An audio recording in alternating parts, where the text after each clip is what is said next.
Hey everyone, मैं हूं गौरव मिश्रा। आप सभी का स्वागत करता हूं मैग्नेट ब्रेन्स के एक बिल्कुल ही नए सेशन के अंदर। और आज के सेशन में हम क्लास 9th के मैथ्स को और आगे बढ़ाने वाले हैं। और आज की इस वीडियो का फोकस होगा आपका चैप्टर 10 यानी कि साइक्लिक क्वाड्रिलैटरल। भैया चैप्टर 10 सर्कल है, उसका जो टॉपिक है साइक्लिक क्वाड्रिलैटरल्स, उस पर अपन फोकस करेंगे। वीडियो बहुत छोटी होने वाली है।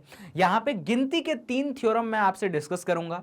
उन 3 थ्योरम्स पे आपको मैं अच्छे से समझा दूंगा कि थ्योरम्स क्या होते हैं, क्योंकि अगली आने वाली जो वीडियो है वो बेस्ड होगी question based on cyclic quadrilateral पे। कौन सी अगली वीडियो? पर उस अगली वीडियो के क्वेश्चन सॉल्व करने के लिए आपको थ्योरम तो आनी चाहिए। तो इसीलिए मैं ये अलग से सेपरेट वीडियो बना रहा हूं जहां पे आपको 3 थ्योरम बढ़िया तरीके से आपको सिखा दूंगा। तो क्या सेशन का टारगेट क्लियर है? बहुत बढ़िया। अच्छा, अगर अभी तक आपने क्लास 9th के मैथ्स के वीडियोस देखना स्टार्ट नहीं किए हैं तो इसी वीडियो के डिस्क्रिप्शन बॉक्स में आप जाएंगे तो आपको एक प्लेलिस्ट की लिंक मिलेगी। आप उस पर क्लिक करिएगा, आपके सामने क्लास 9th की मैथ्स की पूरी प्लेलिस्ट आ जाएगी।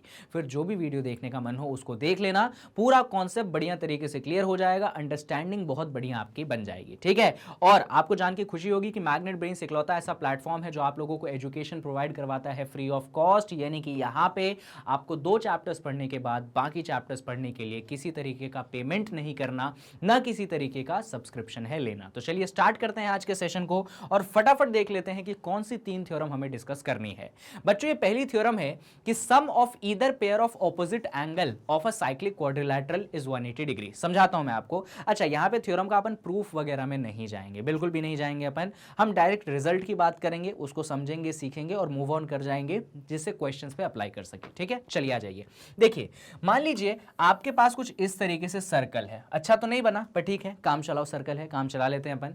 इस सर्कल में पहले तो मैं आपको मतलब समझाता हूं कि अगर मैं ये शब्द लिखता हूं साइक्लिक क्वाड्रिलैटरल, तो इस शब्द का मतलब क्या है। बच्चे तो इसी में कंफ्यूज रह जाते हैं आधे कि यार ये साइक्लिक क्वाड्रिलैटरल का मतलब क्या होता है। तो देखो, साइक्लिक क्वाड्रिलैटरल का मतलब होता है एक ऐसा क्वाड्रिलैटरल जिसके चारों वर्टाइसेस सर्कल के ऊपर लाई करे। जैसे कि मैंने एक ये क्वाड्रिलैटरल आप लोगों के लिए बना दिया। क्या ये क्वाड्रिलैटरल है? ये देखो, ये ए हो गया, मान लो ये बी हो गया, ये सी और ये हो गया आपके पास डी। ये 4 वर्टाइसेस हो गए।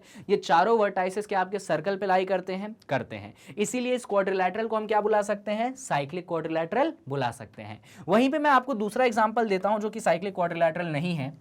मान लीजिए मैंने बोला कि ये ऐसा है और ये ऐसा है, कुछ इस तरीके से मैंने बना दिया। भाई क्वाड्रिलैटरल तो ये भी है, 4 साइड हैं, लेकिन क्या ये साइक्लिक क्वाड्रिलैटरल है? नहीं है। क्यों नहीं है? अरे दादा, ये दोनों पॉइंट्स तो आपके सर्कल पे लाई किए, लेकिन इन दोनों पॉइंट्स का क्या, वो कहां लाई किए? सर्कल पे नहीं किए। तो ये जो क्वाड्रिलैटरल है साइक्लिक क्वाड्रिलैटरल नहीं है। तो साइक्लिक क्वाड्रिलैटरल के लिए नेसेसरी कंडीशन है कि जो चारों वर्टेक्स है वो आपके सर्कल पे लाई करने चाहिए। जैसे कि मान लो मैंने ऐसा और ऐसा बना दिया, ये भी साइक्लिक क्वाड्रिलैटरल नहीं है, क्योंकि जो चौथा वर्टेक्स है वो सर्कल पे लाई नहीं किया।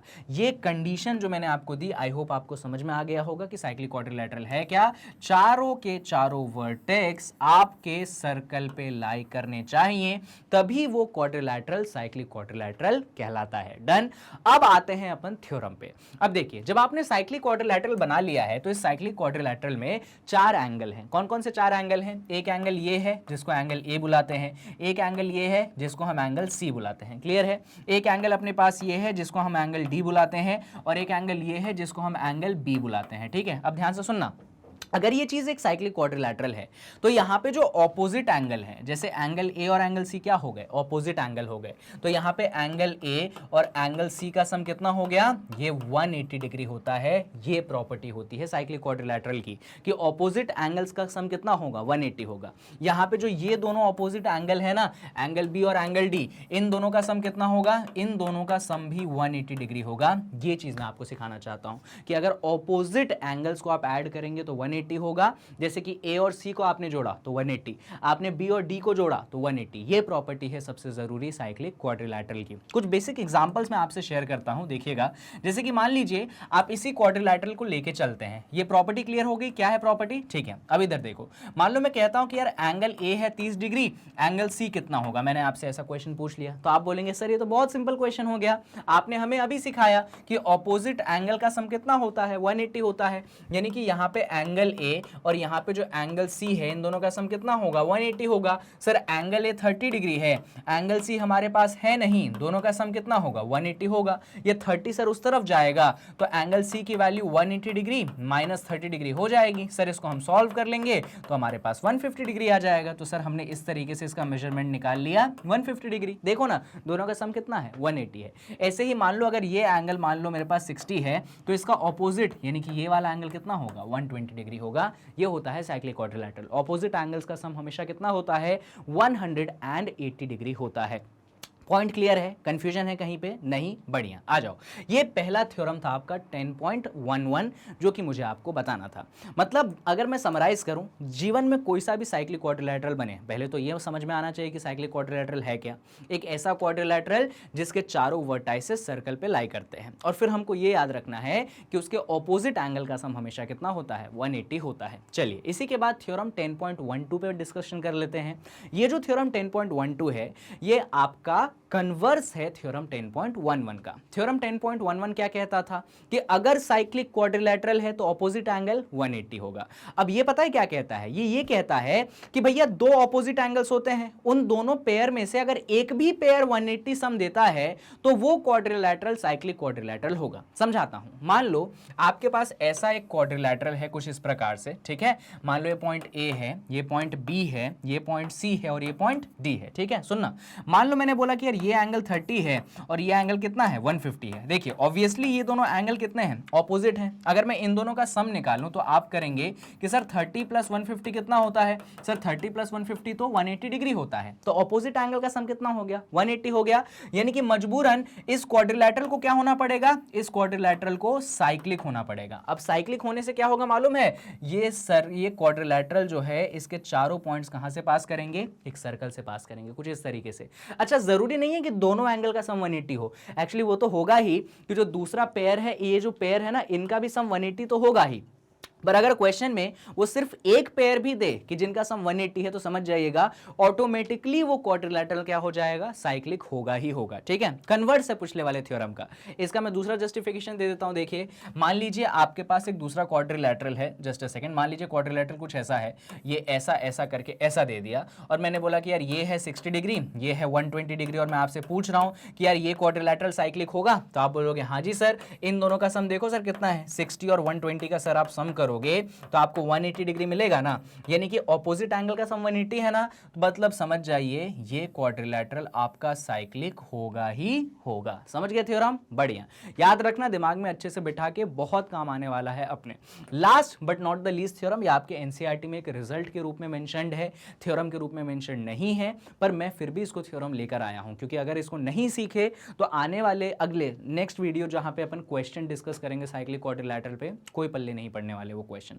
आ जाइए डिस्कशन करते हैं। तो मान लीजिए आपके पास एक सर्कल है, मान लीजिए क्या है आपके पास? एक सर्कल है, ठीक है। इस सर्कल में मान लीजिए आपने ऐसा करके एक साइक्लिक क्वाड्रिलैटरल बनाया है। क्या बनाया आपने? इस सर्कल में एक साइक्लिक क्वाड्रिलैटरल बनाया है। नाम रख देते हैं कि ये पॉइंट ए हो गया, ये पॉइंट बी हो गया, ये पॉइंट सी हो गया, ये पॉइंट डी हो गया, ठीक है। अब सुनिए, ये जो नीचे वाला साइड क्या दिख रहा है? डीसी दिख रहा है। मान लीजिए आपने इस साइड को क्या कर दिया? एक्सटेंड कर दिया। क्या कर दिया? इस साइड को बच्चों आपने एक्सटेंड कर दिया। एकदम ध्यान से सुनना। तो एक एंगल ये बाहर वाला बना। कौन सा एंगल है? मान लो अपन इस एंगल को बोल देते हैं, इस पॉइंट को अगर मैं ई बोल दूं तो ये एंगल कौन सा बना? ये एंगल बना ए सी ई। कौन सा एंगल बना? ये एंगल बना ए सी ई। ध्यान से सुनते जाना। ये जो बाहर वाला एंगल बना है इसको अपन कहते हैं एक्सटीरियर एंगल। कौन सा एंगल कहते हैं? इसको अपन कहते हैं एक्सटीरियर एंगल। सबसे इंटरेस्टिंग चीज बता रहा हूं मैं आपको, एकदम ध्यान से सुनना। ये जो एक्सटीरियर एंगल बना, इस एक्सटीरियर एंगल का इंटीरियर वाला भैया कौन है? इस एक्सटीरियर का इंटीरियर एंगल कौन है? ये है। ऑब्वियस सी बात है ना, ये एक्सटीरियर है और इसका इंटीरियर कौन है? ये है। और इस इंटीरियर का ऑपोजिट कौन है? मतलब इस इंटीरियर एंगल का ऑपोजिट कौन है? तो सर ये है। कौन सा एंगल है? ये एंगल ए बना। तो एकदम ध्यान से सुनना, जब आपके पास एक साइक्लिक क्वाड्रिलैटरल होता है, उसका एक साइड आप आगे बढ़ाते हैं तो आपके पास क्या बनता है, एक्सटीरियर एंगल बनता है, और उस एक्सटीरियर का क्या होता है, इंटीरियर होता है, और उस इंटीरियर का क्या होता है, ऑपोजिट होता है। तो आपको जान के खुशी होगी बच्चों कि ये जो एंगल है और ये जो एंगल है, ये दोनों एंगल बराबर होंगे। आपका जो एंगल ए है और आपका जो एंगल ACE है, ये दोनों एंगल क्या होंगे, इनको मजबूरन बराबर होना ही पड़ेगा, ये एंगल और ये एंगल। कैसे पहचानेंगे अपन, तो पहले तो एक्सटीरियर होना चाहिए, उस एक्सटीरियर के लिए इंटीरियर, और उस इंटीरियर का क्या, ऑपोजिट। तो ये जो बाहर वाला एक्सटीरियर है वो इंटीरियर ऑपोजिट एंगल, क्या बोलेंगे इस एंगल को, इंटीरियर ऑपोजिट एंगल। वापस से नाम सुन लीजिए, एक्सटीरियर एंगल, इसके लिए कौन सा एंगल, ये, इसके बगल वाला कौन सा, इंटीरियर, पर इंटीरियर का कौन सा लेना है हमें, ऑपोजिट। तो हम बोलते हैं कि भैया एक्सटीरियर एंगल के लिए उसका जो इंटीरियर ऑपोजिट एंगल है वो क्या है, बराबर है। तो ये थ्योरम यही कहता है कि if one side of cyclic quadrilateral is produced then the exterior angle formed is equal to interior opposite angle, कि जो आपका एक्सटीरियर एंगल बनेगा वो बराबर होगा आपके इंटीरियर ऑपोजिट एंगल के। तो ये जो ACE होगा ये बराबर होगा आपके एंगल A के। मैं इसको और डायग्राम्स की मदद से समझाता हूं क्योंकि बच्चे बहुत कंफ्यूज हो जाते हैं। सुनिएगा, और डायग्राम्स बनाते हैं अपन। मान लीजिए हमने बोला कि यार ये सर्कल बन गया, ठीक है, हमने बोला कि यार ये क्वाड्रिलैटरल बन गया, एक देखते जाना फटाफट। हमने बोला कि यार इस साइड को एक्सटेंड कर दिया, ठीक है, नाम दे देते हैं कि नाम क्या है, इस बार अपन एंगल ले लेते हैं। हमने बोला कि यार ये एंगल जो है ना मेरे पास 30 डिग्री है, ये एंगल क्या है मेरे पास 30 डिग्री है। तो ये कौन सा एंगल बन गया, ये बन गया एक्सटीरियर, है ना। अब इस एक्सटीरियर के लिए इंटीरियर कौन है, इस एक्सटीरियर के लिए इंटीरियर तो ये है, पर हमें इंटीरियर नहीं चाहिए, उसका ऑपोजिट चाहिए, यानी कि ये वाला एंगल। तो देखो बाहर वाला 30 था ना, तो मजबूरन इसको भी कितना होना पड़ेगा, 30 होना पड़ेगा। यानी कि पहले तो आप ये देखिए कि एक्सटीरियर किधर बनता है, फिर उस एक्सटीरियर का इंटीरियर ढूंढिए, और उस इंटीरियर का क्या ढूंढिए, ऑपोजिट ढूंढिए, वो दोनों क्या होंगे, बराबर होंगे। और रीजन दूंगा और एग्जांपल दूंगा।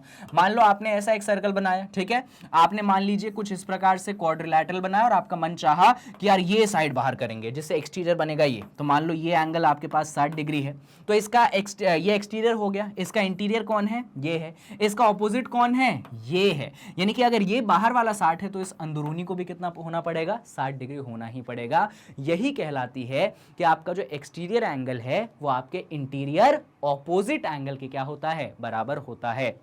बच्चों जो ये 3 थ्योरम्स मैंने आपको पढ़ाई है, ये 3 थ्योरम्स इतनी ज़्यादा इंपॉर्टेंट है कि इन पे अपने पास 20-25 क्वेश्चन का अगला वीडियो बनने वाला है। 20-25, हाँ, इसके अप्रॉक्सीमेटली 20 तो क्वेश्चन रहेंगे। इतना दमदार वीडियो होगा, वहाँ पे इन सारे थ्योरम्स का यूज़ आने वाला है, और सारे क्वेश्चन इन 3 थ्योरम्स और जो पुरानी थ्योरम सीखी अपन ने उनकी मदद से करेंगे।